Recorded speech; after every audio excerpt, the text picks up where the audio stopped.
여건에 보면은 장애인 채용과 사회적 약자 채용이 있어요. 저소득층 채용. 근데 인원이 작아요. 채용 비율에 비해서 너무 현저하게 작은 인원이거든요.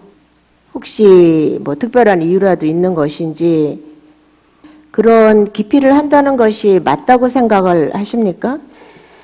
맞지는 않잖아요. 19년도의 인원에 비해서 20년도 인원에 보면은 앞으로 장애인 채용과 저소득층 채용도 좀 더 많이 채용을 했으면 좋겠다는 또 의견에서 말씀드렸고요. 소수자들의 평생학습 지원과 관련된 이제 내용이 좀 들어 있어요. 네. 그래서 보면은 이제 특히 이제 소수자 중에 이제 장애인, 성인 장애인 학습 지원과 관련된 내용들이 이제 용역 결과 보고에 들어 있는데 제가 지난번에 이제 발달장애인 지원 조례를 만들려고 부모님들하고 몇 차례 토론을 하다 보니까 실제 이제 일자리에 대한 관심이 가장 높을 거다라고 생각을 했는데 일자리에 대한 관심도 높지만 가장 높은 것은 평생학습에 대한 관심이었거든요. 왜냐하면 학교에 다닐 때는 학교와 연계해서 이제 그런 교육들이 다 이루어지는데 학교를 졸업하고 나서 성인장애인들이 평생교육을 연결해서 가는 시스템이 거의 없는 거예요. 우리 군포시에. 그래서 이 부분과 관련해서 평생교육을 받을 수 있는 시스템을 마련해 달라라는 게 요구였고, 그래서 발달장애인 지원 조례에 이제 그런 부분에 대한 내용이 담겨 있거든요. 장애 특성이 다 다르기 때문에 그 특성에 맞는 평생교육 프로그램도 만들어야 되고 강사도 또 장애에 대한 이 부분의 전문가가 또 강의를 해야 되고 여러 가지 시스템을 만들어내야 되는 거거든요. 그래서 이 부분과 관련해서 사회복지과와 그리고 또 이제 장애 단체들 있잖아요. 예, 좀 같이 어떤 네트워크 체계나 협업 체계를 통해서 논의를 통해서 어떻게 그냥 이게 이제 연구 용역으로 끝나는 것이 아니라 실제 이 부분에 대한 안을 좀 만들어서 실행을 했으면 좋겠다. 이제 이런 주문이거든요. 평생학습 기관하고 장애인 복지관 쪽하고 관련 단체분들이랑 해서 조례도 좀 살펴보고요. 그렇게 해서 지금 저희가 용역에 반영된 부분이 좀 추진이 될 수 있도록 검토를 하도록 하겠습니다. 네네. 그렇게 해주시기 바랍니다. 네. 지금 편의시설 사전 점검에 관한 조례가 2016년도에 만들어진 조례잖아요.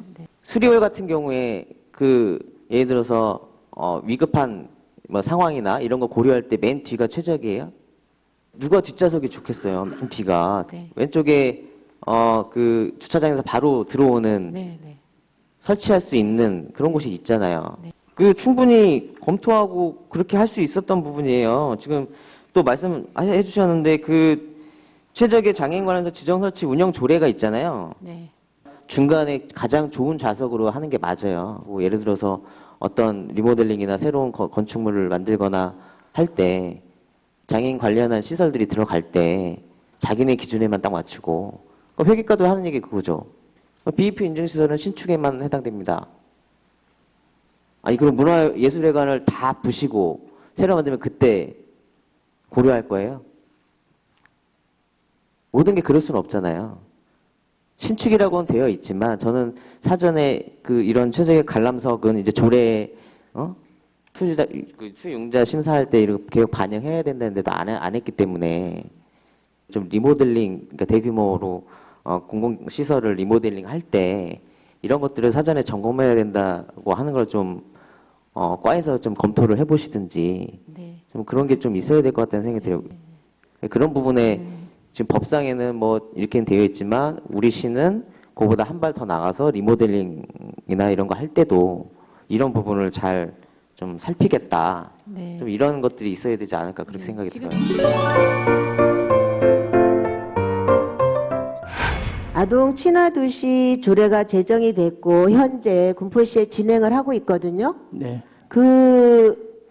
항목에 보면은 어린이 놀이공원의 놀이시설을 장애 아동과 비장애 아동들이 같이 사용할 수 있는 통합 놀이시설을 많이 설치를 해요. 현재 아마 군포시에는 통합놀이 시설이 없을 것 같아요. 예, 아쉽지만은 네, 없습니다. 없죠. 그래서 이 부분에 대해서 앞으로 놀이 시설을 설치를 할 때는 그 통합놀이 시설이 설치될 수 있도록 좀 검토 좀 해주셨으면 좋겠다고 생각을 합니다. 예. 네. 다음부터는 의원님이 말씀하신 현재 안 대로, 하면은 예, 나중에 아동 친화 도시를 하고 있는데 또 아동 친화 도시 인증을 받았는데 그러한 놀이 시설에 장애 아동과 비장애 아동이 사용할 수 있는 놀이기구가 아니라 그러면은 그때 또 다시 설치를 해야 되는 그러한 일이 발생이 돼요. 그러면은 예산도 또 낭비가 될 수 있는 부분이 되니까 통합 놀이를 설치해 주셨으면 좋겠습니다. 장애인분들이 이제 그 전동 휠체어를 이제 운행을 하시잖아요. 보험이나 이렇게 지금 따로 이렇게 되는 사항이 없죠. 그 보험이 적용이 안 된다고 알고 있어요. 그래서 이제 비장애인과 이제 장애인분들이 이 휠체어로 인해서 이제 사고가 났을 때 좀 여러 곤란한 부분들을 많이 겪으신다고 제가 이야기를 들어서 이게 왜냐면 이제 전동 휠체어가 이제 뒤로 후진할 때라든지 아니면 이렇게 거리 갈 때 이제 뒤에서 오거나 그러면 이제 오는 소리가 잘 안 나기 때문에 또 모르는 경우에 있어서 이제 사고가 나서 좀 뭐 분쟁이 있거나 좀 서로 어려움을 겪으시는 분들이 있다고 알았어요. 근데 향후에 이런 부분들은 한번 좀 고려를 예산이 굉장히 많이 들 것 같지는 않아서 좀 우리 과가 선도적으로 좀 이런 부분에 대해서는 좀 고민을 해볼 필요가 있지 않을까 그렇게 좀 부탁의 말씀을 드리겠습니다. 네, 고민해보겠습니다. 우리가 이제 장애와 비장애 관련해서 우리 재단이 따로 어떤 사업이나 뭐 이런 것들 추진하고 있는 게 있나요? 제가 고민할 것은 뭐냐면 이제 가치 있는 가치라고 해서 장애와 비장애 그러니까 같이 하는 거거든요. 우리 군포시 문화재단도 충분히 할 수 있는 뭐 능력이라든지 이런 계획을 앞으로 좀 세워서 가면 좋지 않을까. 어떤 복지의 차원은 사실 아니거든요. 문화적 관점에서 장애와 비장애가 함께 할 수 있는 어떤 장을 좀 만들고 이건 굉장히 뭐 아이디어나 굉장히 좋을 것 같아요. 뭐 좀 새로운 사업이나 좀 사회적 가치도 많이 실현할 수 있는 그런 재단이 되었으면 좋겠다고 말씀을 네, 드리겠습니다. 그렇게 하겠습니다.